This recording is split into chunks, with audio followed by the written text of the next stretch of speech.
स्वागत है आपका आज की क्लास में। लास्ट क्लास में हमने संज्ञा को ख़त्म कर दिया था। आज हम पढ़ेंगे हिंदी व्याकरण के एक और नए टॉपिक को, जिसका नाम है सर्वनाम। तो आज हम जानेंगे सर्वनाम क्या है, किसे कहते हैं, इसके प्रकार को। तो चलिए जान लेते हैं सर्वनाम क्या है।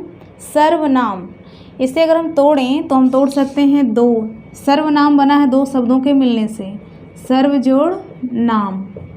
सर्व का मतलब होता है सभी, और नाम को ही हम क्या कहते हैं, संज्ञा।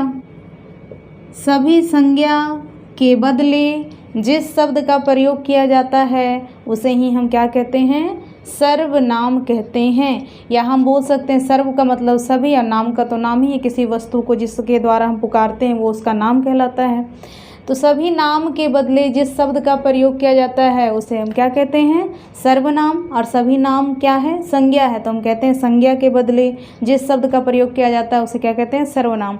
सर्वनाम बहुत ही महत्वपूर्ण इसलिए हो जाता है क्योंकि अगर सर्वनाम नहीं होता तो जितना सरलता से आज हम अपने विचारों को प्रकट कर लेते हैं, पढ़ लेते हैं, समझ लेते हैं, वो इतना बहुत ही मुश्किल हो जाता। आप ये कल्पना भी नहीं कर सकते हैं। जैसे कि संज्ञा नहीं होता तो मतलब सर्वनाम नहीं होता तो बहुत मुश्किलें होती। अगर हमें एक बार में 10 व्यक्ति या 20 व्यक्ति, या मेला में बहुत सारे लोग होते हैं, कोई गुम हो गया और बच्चा बीच में है और सारे लोग उसको घेरे हुए हैं, तो अभी सबका एक एक का नाम लेके तो नहीं कह सकते ना कि सब खाली करो खाली करो। तो हम लोग बोलते हैं वहाँ पे कि सभी खाली कर दें इस जगह को। तो सभी में सभी लोगों के नाम छुपे हुए हैं, लेकिन उन सभी लोगों के नाम के बदले हमने एक छोटा सा शब्द प्रयोग कर दिया, सभी, आप सभी। तो कितना आसान हो गया ना, उन सभी का नाम भी नहीं लेना पड़ा, समय भी बच गया और हम बोल भी दिए, समझ भी गए आप। तो ये एक छोटा सा उदाहरण है। ऐसा हमारे डेली के दिनचर्या में कई सारे उदाहरण पड़े हुए हैं। जैसे कि आप बोलते हैं तुम चुप रहो, तो तुम चुप रहो क्या है, तुम किसी का नाम है, उसका नाम लेके हमने क्या कह दिया, तुम। बार बार हम किसी का नाम नहीं ले सकते हैं, इसीलिए एक और नए टॉपिक को ग्रामर में जोड़ा गया जिसका नाम है सर्वनाम। और अगर इस सर्वनाम के आने से भाषा को व्यक्त करना बहुत ही सरल हो गया। हम अपनी बातों को सरलतापूर्वक कह देते हैं, समझ लेते हैं और काफ़ी वाक्यों को सुंदर बनाते हैं। वाक्य को सुंदरता प्रदान करने के लिए, बात को सरलतापूर्वक प्रकट करने के लिए ही सर्वनाम का आविष्कार किया गया। तो जितना ज़्यादा महत्वपूर्ण संज्ञा है उतना ही ज़्यादा महत्वपूर्ण सर्वनाम भी है। हाँ, ये बात अलग है कि संज्ञा बहुत बड़ा है, क्योंकि दुनिया में जितनी वस्तुएं हैं सबके अलग अलग नाम हैं, लेकिन उन नामों को हम हर जगह पे नहीं ले सकते हैं। उसके लिए उन नामों के बदले हम एक और नए शब्द का प्रयोग करते हैं जिसे हम कहते हैं क्या, सर्वनाम।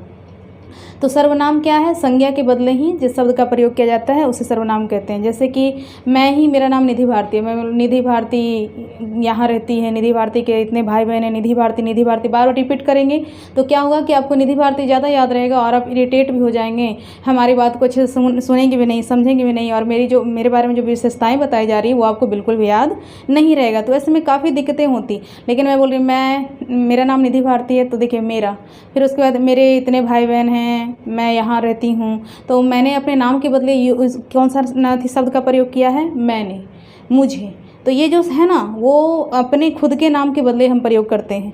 फिर दूसरे के नाम के बदले आप, तुम, यह, वह, ये, वो, वे लोग, वे सभी, हम लोग, ये जो है ना, वो सब नाम के बदले ही प्रयोग किया जाने वाला शब्द है। और नाम के बदले जिस शब्द का हम प्रयोग करते हैं उसे हम क्या कहते हैं, सर्वनाम कहते हैं।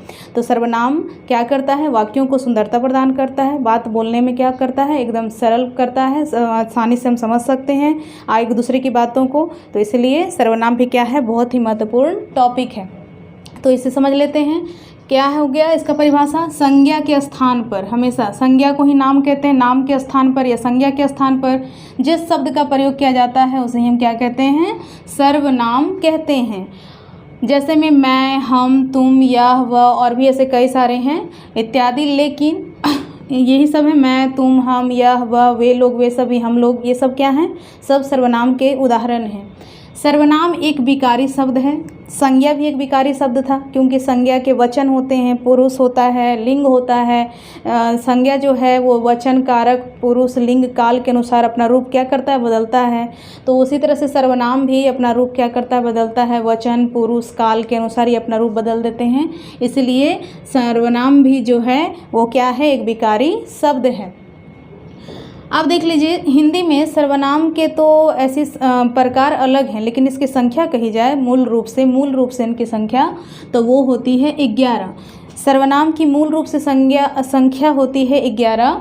वो हैं मैं, तू, आप, यह, वह, जो, सो, कोई, कुछ, कौन और क्या। ये जो आप गिन सकते हैं, देखिए यहाँ पे 1 2 3 4 5 6 7 8 9 10 11।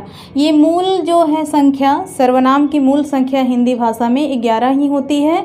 और इनसे ही और जितने भी शब्द हैं, मैं से मैंने, मुझे, मुझको, हम से हम दोनों, हम सब, हम सभी, इनसे ही और शब्द इसमें जुड़ के बने हैं। परंतु मूल रूप से सर्वनाम की संख्या पूछ दे तो वो कितनी होती है? 11। और इनमें ही इन्हीं शब्दों में परिवर्तन होकर और भी सर्वनाम के नए नए शब्द बने हैं। तो सर्वनाम की मूल रूप से संख्या कितनी होती है? 11। सर्वनाम की संख्या बोली जा रही है, ना कि सर्वनाम के प्रकार की बात की जा रही है। तो सर्वनाम की संख्या अलग है, सर्वनाम का प्रकार अलग है। तो ये तो सर्वनाम का प्रकार संख्या हो गया। आगे हम देख लेते हैं सर्वनाम के प्रकार को। सर्वनाम के प्रकार को तो देखिए, हिंदी भाषा में सर्वनाम के कुल 6 प्रकार होते हैं। हिंदी भाषा में सर्वनाम के कुल कितने प्रकार होते हैं? 6। वो है पुरुषवाचक सर्वनाम पहला, दूसरा है निश्चयवाचक सर्वनाम, तीसरा अनिश्चयवाचक सर्वनाम, चौथा प्रश्नवाचक सर्वनाम, पांचवा संबंधवाचक सर्वनाम और छठा निजवाचक सर्वनाम। ये सभी सर्वनाम महत्वपूर्ण हैं। इसके माध्यम से हम जानते हैं कि जितने जो शब्द हम बोल रहे हैं वो सर्वनाम है कि नहीं, या फिर इन सभी के अंतर्गत कौन कौन से शब्दों को रखा गया है जो सर्वनाम में आते हैं। तो सर्वनाम का प्रकार भी बहुत ही महत्वपूर्ण हो जाता है। तो एक एक करके इसे अच्छे से समझ लेते हैं। आइए जान लेते हैं सबसे पहले पुरुषवाचक सर्वनाम। पुरुषवाचक सर्वनाम एक और व्याकरण में टॉपिक हमको पढ़ने का है, पुरुष, जो हम के और डिटेल में पढ़ेंगे उसको अलग से। पुरुष, वचन, ये सभी अलग टॉपिक हैं, आपको पढ़ना है। तो पुरुषवाचक सर्वनाम तो आप जान रहे हैं, नाम के बदले आएगा वो सर्वनाम कहलाएगा। अब पुरुषवाचक क्या है? तो यहाँ पे पुरुष को बताने वाला, और पुरुष तो 3 तरह के होते हैं, आपको पता ही है, आप जानते भी होंगे, प्रथम पुरुष, मध्यम पुरुष और अन्य पुरुष। प्रथम पुरुष को उत्तम पुरुष कहा जाता है। तो प्रथम पुरुष, मध्यम पुरुष, अन्य पुरुष को एक और तरीके से हम बोलते हैं, जिस सर्वनाम से बोलने वाले का, सुनने वाले का या किसी के बारे में चर्चा करने वाले का बोध होता है, उसे ही हम पुरुषवाचक सर्वनाम कहते हैं। जैसे देखिए आप, जिस सर्वनाम से बोलने वाला, सुनने वाला या जिसके बारे में या जिसके विषय में कहा जाए उसका बोध हो, उसे ही हम कहते हैं पुरुषवाचक सर्वनाम। तो इस परिभाषा में 3 ऐसे शब्द हैं जिस पे बल दिया जा रहा है बहुत ज़्यादा, बोलने वाला, सुनने वाला और किसी के विषय में कहने वाला।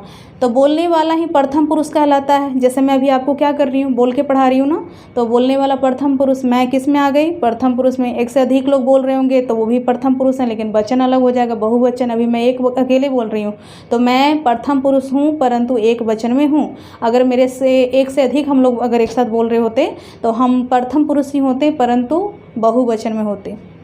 सुनने वाला, जो सुनता है उसे हम कहते हैं मध्यम पुरुष। जैसे आप अभी मेरी बातों को क्या कर रहे हैं? सुन रहे हैं, तो आप क्या हो गए? मध्यम पुरुष।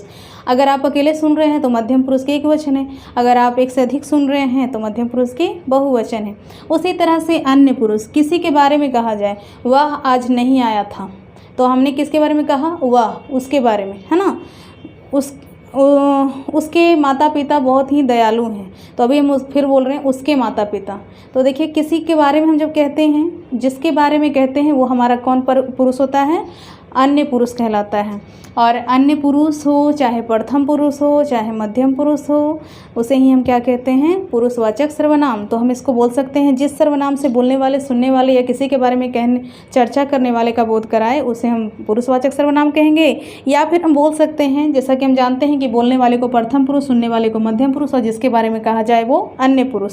तो ये भी हम कह सकते हैं कि जिस सर्वनाम से प्रथम पुरुष, मध्यम पुरुष और अन्य पुरुष का बोध होता है, उसे ही हम क्या कहते हैं? पुरुषवाचक सर्वनाम कहते हैं। जैसे आप देख सकते हैं, मैं, हम, ये दोनों प्रथम पुरुष हैं। मैं, हम, तुम, आप, ये मध्यम पुरुष हो गया। वे क्या हो गया? अन्य पुरुष। तो आप देख सकते हैं, तो अगर कहा जाए कि पुरुषवाचक सर्वनाम के कितने प्रकार होते हैं, तो 3 होंगे। कितने प्रकार होंगे? 3, क्योंकि इसकी परिभाषा में कितनी तरह की बातें कही जा रही है? 3 तरह की, बोलने वाला, सुनने वाला और किसी के बारे में कहने वाला। तो बोलने वाला प्रथम पुरुष, सुनने वाला मध्यम पुरुष और कहने वाला अन्य पुरुष। तो पुरुषवाचक सर्वनाम कितने प्रकार के हो जाएंगे? 3 प्रकार के। प्रथम पुरुषवाचक सर्वनाम, मध्यम पुरुषवाचक सर्वनाम और अन्य पुरुषवाचक सर्वनाम। प्रथम पुरुष में मैं और हम आता है, मध्यम पुरुष में तुम और तुम लोग आता है, अन्य पुरुष में वह, वे, ये सभी आते हैं। तो ये थे सर्वनाम और सर्वनाम के प्रकार। आगे जो भी सर्वनाम के प्रकार बचे हुए हैं उसे हम नेक्स्ट क्लास में देखेंगे।